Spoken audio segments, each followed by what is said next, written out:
Oui, quand on regarde les statistiques des actes racistes en général, on se rend compte que les actes antisémites ont une grosse part dans la totalité des actes dits racistes, quoi. Oui, absolument. Et ça, c'est une constante depuis plusieurs années.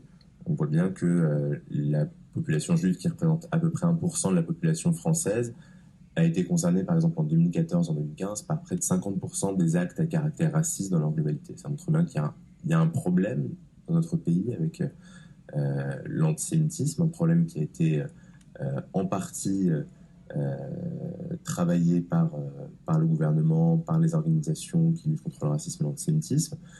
Mais aujourd'hui, il faut encore être extrêmement vigilant. Hier, on commémorait les 5 ans de l'attentat de l'école de Zaratora à Toulouse.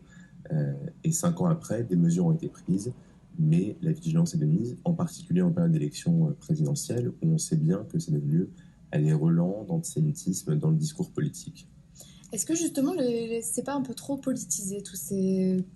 Voilà, toutes les questions autour du racisme, de l'antisémitisme, est-ce que c'est pas devenu un petit peu trop politique et que du coup, on ait une confusion, les gens qui sont peut-être pas forcément intéressés par ces questions de religion sortent un peu du débat et ne suivent pas trop. Au contraire, il y en a d'autres qui vont peut-être plus s'intéresser à ces discours politiques et n'auront peut-être pas les bonnes informations.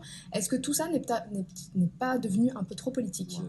J'aimerais rebondir sur l'aspect politique de votre question. Moi, je pense qu'elle devrait continuer à l'être. Monsieur a précisé que la France avait un problème avec l'antisémitisme. Ok, il faut lutter contre, et il faut aussi lutter contre un racisme qui est institutionnel aujourd'hui, oui, contre à l'inverse du racisme individuel.